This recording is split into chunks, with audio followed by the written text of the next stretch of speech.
안녕하세요, 섭입니다. 보통 도안을 만들 때 이러신 경우들이 덜어 있는 것 같아요. 계산을 하시는 경우들.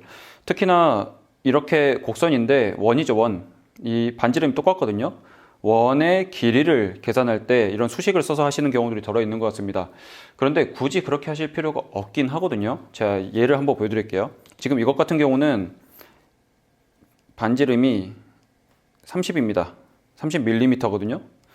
그러면 이렇게 4분의 1만큼 있는 길이를 정할 때 계산을 할 수가 있잖아요.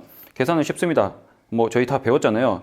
2 곱하기 파이 곱하기 r이 이 반지름이죠. 30. 그리고 이거는 4분의 1만큼이잖아요. 전체 원에서 4등분 해서 4분의 1만큼 곱하기 4분의 1을 하면 됩니다. 여기까지가 계산을 하면 저도 지금 계산을 해놨는데 188이거든요. 4분의 1이 되는 거죠. 그러면 이거는 47이 됩니다. 대충 밑에 소수점은 제가 버렸다고 얘기를 할게요. 그러면 여기서부터 쭉 둘러온 길이가 47이라는 소리입니다. 네, 이렇게 계산을 하면 됩니다. 그런데 이 단점은 뭐냐면 원일 때만, 반지름이 같을 때만 쓸 수 있다는 소리예요. 물론 이게 숫자는 상관없어요. 반지름 같은 경우에 이게 30이고 여기는 제가 이제 8로 잡아놨거든요. 38에 해당하는 곡선을 잡을 때도 그런 식으로 계산해도 되는데, 문제는 뭐냐면 원이 아닌 경우, 즉 타원이거나 자유곡선인 같은 경우는 이 수식을 쓸 수가 없다라는 겁니다. 자, 보이시죠? 네, 제가 이만큼 길이를 계산하려고 할 때 그러면 저 수식을 쓸 수가 있을까요? 자유곡선인데 이 길이는 어떤 수식으로도 확인을 할 수가 없어요. 이 길이를 계산할 수는 없거든요. 어느 누구도 계산을 못합니다, 이거는. 그리고 이것도 마찬가지. 여기 보면은 제가 이만큼, 이 4분의 1만큼의 길이를 알고 싶은데 이 길이를 계산을 할 수는 없습니다. 그러면 제일 쉬운 방법은 뭐냐면 그냥 줄자로 재면 됩니다. 줄자로. 제일 쉽죠. 도안을 이렇게 만들어 놨으면 줄자로 재면 돼요.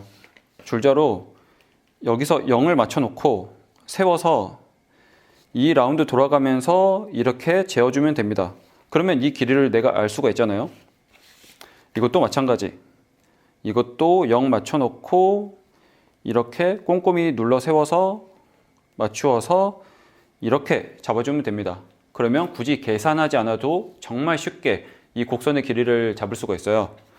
그 말이 즉슨 이렇게 2파이r로 해서 계산하는 방식을 굳이 고집할 필요가 없다는 거죠. 내가 이 줄자만 있으면 언제든지 이런 원뿐만이 아니라 어느 곡선이든 간에 길이를 잴 수가 있는데, 그래서 이 수식을 가지고 계산하는 것에 너무 집착하실 필요가 전혀 없습니다. 이것도 그냥 재면 되잖아요. 이 줄자를 가지고 재면 되는데 종종 이렇게 얘기하시는 경우들이 있어요. 예를 들어서 조금씩 수치가 달라지면 어떻게 하느냐라고 하시는데, 내가 이것을 대고 꼼꼼히 돌린다고 하면은 이 수치에서 크게 벗어나지 않습니다. 그리고 이 수치가 예를 들어서 1mm, 2mm 차이가 나더라도 전체에 있어서는 크게 영향을 주진 않아요. 그게 의미가 많느냐라고 했을 때 의미가 많진 않거든요. 그 정도 차이가 나는 거는. 그렇기 때문에 보다 쉬운 방법으로 하시면 좋을 것 같아요. 제가 예전에 그래서 129 시리즈나 그런 영상들 가지고 전체 사이징을 할 때 이 줄자를 썼던 이유도 마찬가지입니다.